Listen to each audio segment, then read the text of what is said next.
Yeah. What is up, YouTube? I am Taylor. Welcome to my channel, or welcome back to my channel, or whatever. I mean, statistically, I'm not getting new viewers, so welcome back to my channel. This is my weekly comic book review show where I go through the books I read this week, the week of July 7th, 2021, or 2021, whatever. Numbers are hard, time is fake, and I've got a crap load of books this week. So let's get into it. Worst to best, as always. And this is subjective. Your mileage may vary. You probably disagree with me on certain things. You might love a book I hate or hate a book I love. Opinions. That's what they're for. Is for fighting on the internet and watching YouTube videos. All right, let's get into it. The worst is Children of the Atom. Man, I wanted to like this book when it first came out, and now I just want it to be over. It's a struggle to read it. The plots are borderline incoherent. There's nothing much to them, and the characters are boring and uninteresting and still manage to be overly verbose. It's just, I do not like this, but I'm now so far into this stupid miniseries, I feel like I have to finish it. And it seems like Marvel's got at least one of these that comes out every week where I've like invested too much time and effort in, and I'm like kind of stuck. And that's this one. I am just stuck. At first I was like, oh, brand new X-Men. It'll be the spec book of the century. It's going to be the next Miles Morales. If these are the next Miles Morales, oh my lord, the next generation is screwed because these are just horrible characters. Badly written, and it's a crappy comic book. So let's get that out of the way. All right, Marvel, speaking of which, and DC and everything else, and bloated events that go nowhere. War of the Bounty Hunters. Bounty Hunters number 14. First introduction of this death stick, I think, which makes no sense because the character's not holding a stick. I don't know. The bounty hunters are all kind of weirdly nice to each other. There's nothing that's happening in this damn event. The whole thing is supposed to be like what happens between the time that Boba Fett gets Han Solo and Carbonite and delivers him to Jabba. And so far, nothing has happened. Everyone's just like hunting around. It's like, oh, let's see what happens here. Oh, nope, yep, okay. And then there's rumors of the Crimson Dawn are making an appearance, and nobody. It's just awful. It's boring. I'm just reading it because I have to, because it's Star Wars, and I'm stuck because my childhood, I was raised by Star Wars, and so now I have to read this crap. All right, yeah, we're gonna rearrange these a little. All right. This series is starting to lose me, and I'm thinking it's almost done. I'm hoping it's almost done. It's Steve Scrocci and it's Dave Stewart on colors, and it's post-Americana. It's over-the-top absurdist, post-apocalyptic, and it's just I don't know. I feel like I've missed an issue, or like something that more needs to happen, or they just need to start getting to a damn point with it. And when there's a I think this is a mini series. That better be a mini series, otherwise I'm canceling it after the next one. This has got to wrap up and do something, because there's just, I mean,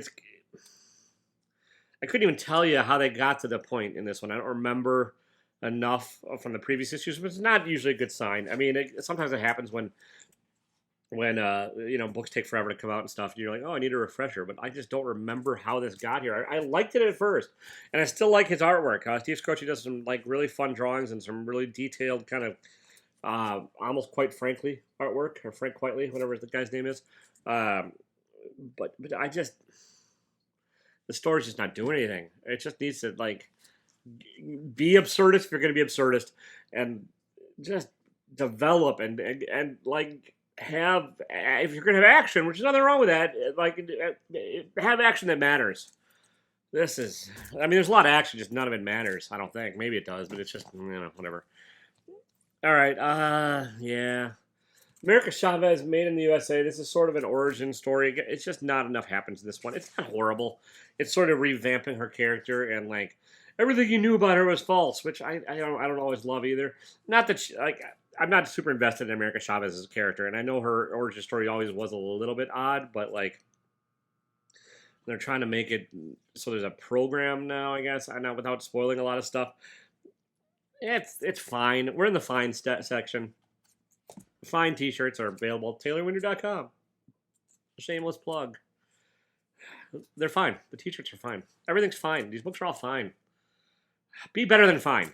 That's what I want. I want 9.8 books. I'm not talking the condition. I'm talking reading, and this is fine. But like, and I get there's a turn and burn and a churn that goes along with writing monthly comics, and especially for the big two and well, big three or big four now. Does Boom count? Boom's big enough, right? They count. But and I don't know. Yeah, I mean, it's not awful. It's just nothing great.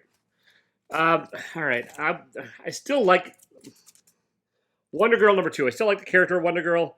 And it's interesting enough what's going on here. It's just not a lot happened in this one. I mean, not really. Not a lot happened in this one. I tried to think about what did, and there's sort of an origin, but it doesn't make a lot of sense. And then there's sort of like a bunch of characters getting together. Joelle Jones, her writing and her character development, I actually enjoy. She's not on the art. They are not on the art for this entire issue. There's a substitute artist in the middle of it that's okay.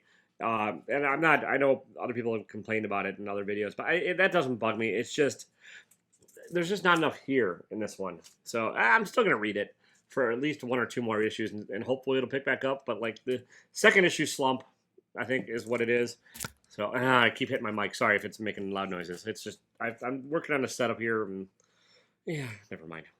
Life is hard, people. Life is hard. Now Terror number 5 is starting to lose me. It's okay. Again, it's just it's like everything's gonna take a sudden turn. Like three times in this issue, kind of. And then a lot of exposition and a lot of like backstory and a lot of like, oh, okay. It's not bad. The ideas are interesting. The art by Tony Daniel is pretty great still, and it's okay. It's just it started off with a bang and it's kind of sliding its way down, which happens a lot with some of these indie sci-fi books I've found. Like they start fantastic, but it's hard to maintain fantastic. It really is, and I think this is having that issue where it's like it's good. It's still better than a lot of the other stuff, and like as a whole body of issues, it's still pretty decent. It's just I don't know. This issue wasn't that great. Speaking of which, and I'm a little lost on this, and I have to go back and kind of read this too. And it's again, you know what? I'm hang on. I'm editing my list on the fly, folks. Some of these things probably deserve to be shifted around. Yeah, let's try that. All right, we got the DC Pride Month book, and I think this might have come out last week. I just didn't get it till this week, or I think the comic shop was damaged. There's some decent stories in here. The Tynion one, is pretty great. Otherwise, they're kind of light and fluffy, which I understand is the nature of this. It's a feel good. And prideful, and rightfully so. It's just there's not a lot of consequence that happens in this kind of issue, and like there's the writers and artists are not given a lot of pages to work with. And I know you can still tell a very effective story in a short amount of time, but it just tends to be, like fluffy. There's a new character introduced in here. What, the Dreamer? I think. I don't know. So if you want to spec it, you can go find it and whatever. But yeah, the Tynion piece I really enjoyed. That's the only one I can really remember though. And that was the Batwoman piece, Batgirl. And actually, the Alan Scott story wasn't bad either. But yeah, I mean, not bad, but just nothing. Yeah. Hang on, I'm still editing, folks. This is what I do because I just put these in kind of an order, and the more I think about it, I wanted to like this one more than I did. And so it's going here. And it's, again, I'll read the second issue, but this is just kind of... Fight Girls number 1. I know this is... A lot of people are waiting for this. Frank Cho. It's sort of Hunger Games with more deviousness and dinosaurs. Not to really do spoiling. It's 1 of 5. It's fine. It's going to be a fine series. They're trying to build up some intrigue and some connivingness. It's a competitive thing, like the winner takes crown, and it's 10 women fighting for the crown, or girls, as the title will have you. But yeah, it's just, I mean, it's gorgeous, and the art is cool, and if you like Hunger Games and you like some of that kind of stuff, but like a really surface level Hunger Games, there really isn't any deepness to this at all. It's a kiddie pool of action.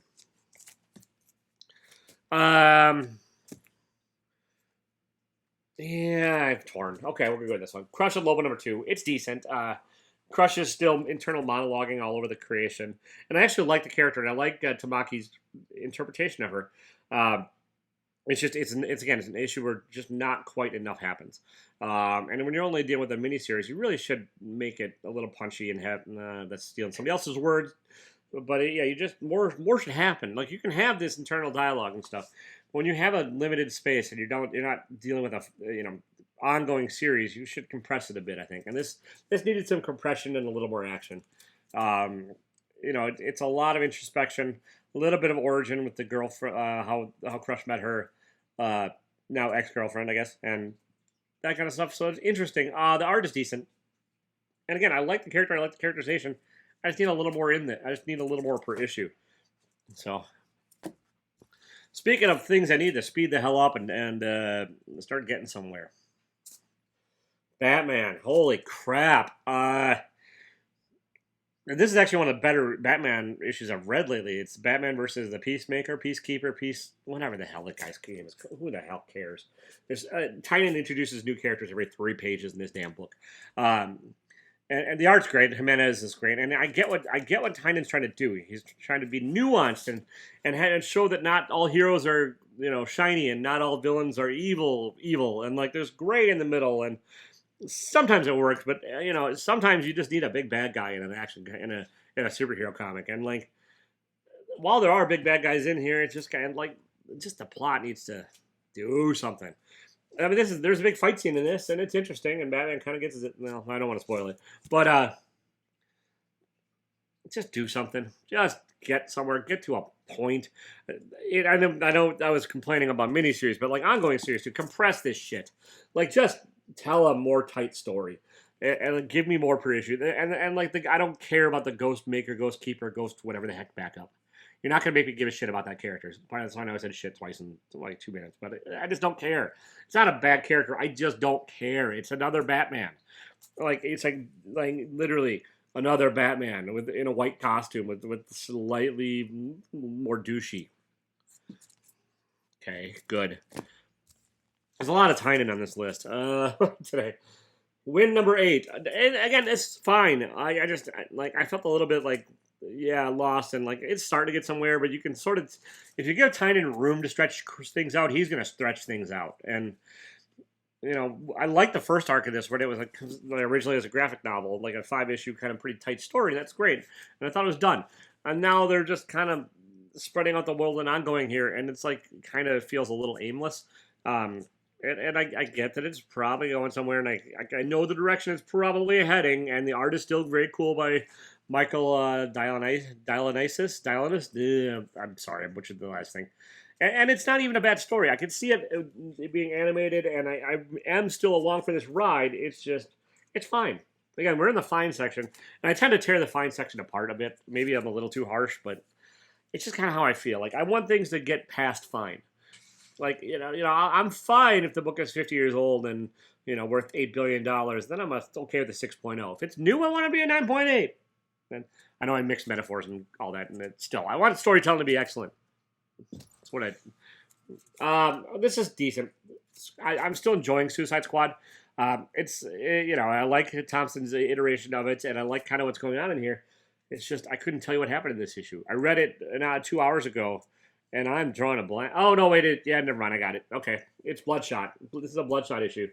Yeah, it's decent. It's decent. It's enjoyable and it's fluffy, and I like it better than the Batman. And I'm still along for this ride. I've dropped some of the DC stuff like Teen Titans Academy. No, hell no. But this is still okay. And I like it. It's just this is like fine plus, very, very fine, very fine. It's good. It's worth reading. The art kind of seems like it took a hit this issue, for like either rushed or different artist or something. But I liked it better when they were also more focused on. Why is this? Hang on, my laptop is being weird too. I'm just having a day, folks. Having a day. Give me a second while I plug this bad boy in while I keep rambling. Anyways, I like the art better than previous issues. This is maybe a fill-in artist, which is it is what it is. So there we go. There we go. Now it's charging. A little ding. All right. Geiger. Geiger's pretty good. Jeff Johns knows how to tell a story. I know Uh, and Gary Frank knows how to draw a story. It's not fantastic, but it's a solid romp. I mean, it's the Geiger character is kind of he's kind of a douche, but he's a douche in a post-apocalyptic wasteland. There's a lot of post-apocalyptic wastelands in comics these days. It's just like Mad Max meets the Green Lantern, maybe kind of, and it's a fun ride. It's not gonna change the world. I mean, it's not gonna light things on fire or anything like that. It's good, and this issue's still good. All right, here we go. What is this called? Skybound X #1. Bunch of short stories. And there's an introduction of a character, Clementine, who was in the Walking Dead Telltale video game. I don't know, whatever. First comic appearance. So there you go. There, I give you spec knowledge, folks, because I'm a full service reviewer. But Rick Grimes, Walking Dead with a lightsaber, and draw by Ryan Otley. So that's all the fun you'd expect it would be. And there's a Ultra Mega backup story. I read the first issue of Ultra Mega, and I'll probably pick it up on trade. And this was actually a kind of okay, self-contained little Ultra Mega story.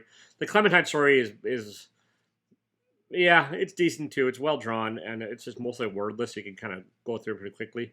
And then is it a Manifest Destiny? It might be a Manifest Destiny story. There's some really funny little story about a chicken in the middle that I really probably my favorite of the book. So. If you want a twisted cartoon chicken story, read that. So I think this is pretty pricey. That's my biggest complaint. Where'd you get? I think you're paying a fair. I can't remember. I'm not gonna take it out. But yeah, and it's a 5 issues thing.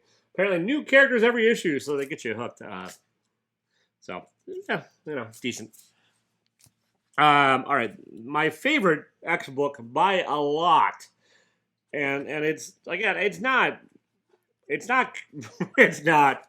gonna change the world. It's not anything. It's just fun, and it's Hellions. Yeah, and Hellions 13. It's basically they could just rename this Mr. Sinister. It's a Mr. Sinister series. The other characters are just there to kind of be his foils and deal with the repercussions of Mr. Cynicism, whatever. And that's I think it's a fun approach. It's it's entertaining as all hell.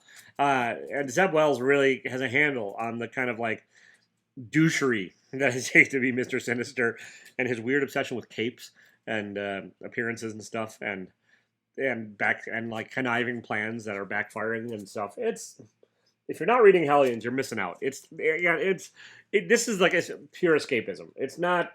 I mean, most Marvel and DC books, let's be honest, are escapism. This is just an entertaining escapism. It's not trying to tell a deep message. It's not trying to change the world. It's just trying to tell a fun story, and it is a fun story. Here we go. Firepower number 13. This is after the first big arc of Firepower, which is started with a graphic novel, had 12 issues, and this is issue 13, obviously, and this is kind of a down issue.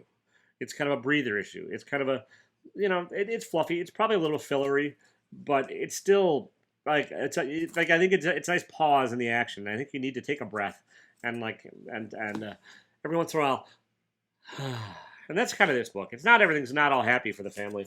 There's trouble in school. There's a few other things, and they're set up for the next big bad story arc and stuff. But it's just kind of a reflective kind of. Everyone dealing with the repercussions of the first 12 issues thing. Sammy's art, I love it. He's taken a few years for him to. It's taken a few years for him to grow on me. He started I first read some of his stuff on Daredevil when he was illustrating it, and I liked it okay, but I'm really liking what he's doing now, and I think the coloring really helps. I can't remember who's doing the coloring on this, but I think it's just tonally kind of it really helps bring his stuff to life. So yeah, Firepower 13, decent plus. We got a couple left. We got some left. Yeah, I'll put this one here. Swamp Thing. John Constantine issue. So, I'm going to like it. And I do like it. It's Ram V, and it's kind of a one-and-done story in the middle of a 10-issue thing. Mostly. I mean, there's things that happen that are setting stuff up. And a little bit of a horror tale, a little bit of a John Constantine story, almost more so than a Swamp Thing story in some regards. But, yeah, it's a well-written Swamp Thing. I don't want to spoil a whole lot. It has the tone that it hits the right tone. It's a totally accurate, on brand for Swamp Thing, even with the new character of the Swamp Thing. Art's seems a little rushed compared to some of the previous stuff too, and I said that from other things, but it's just kind of the case. It just seems a little rushed, but it's still. I like the sketchy nature of McCrae's art, and Spicer's coloring always solid. So yeah, it's a good story. The guy draws a weird Peacemaker, though. You'll see. Ordinary Gods #1. This is intriguing, and I like this issue. There's like, disgruntled youth, and there's a backstory of all these gods that are trying to, like, mortals are trying to kill, or they're trying to kill each other. It's a little unclear, but I don't mind the kind of muddiness of it at this point, because the A story's entertaining enough, and it ties into the B story at the end in a way that I thought was. I mean, you can sort of see it coming, but it's all. The way this story device is set up, you're like, oh, okay. If you think about it for a half second, you're like, that was pretty obvious. But you have gods, you have intrigue, you have murder, you have other factions, and it's a setup issue. It's a first issue setup issue, but there's enough plot wise to keep me going, and I'm along for at least one more. We'll see how it goes. I think it's Kyle Higgins. Is it? Maybe it's Higgins. I'm not gonna know, but it's taking off all this painter's tape, folks. That's a lot of work. So. Basilisk #2. This is a whole lot better than the first issue. Like, it really is. The art, there's some painted art in here, then some brutal stuff, and you sort of learn more of why the main character wants the basilisk and her companions dead, and it all makes sense. And you learn why the main character is called the basilisk, and well, you sort of do if you know your stuff.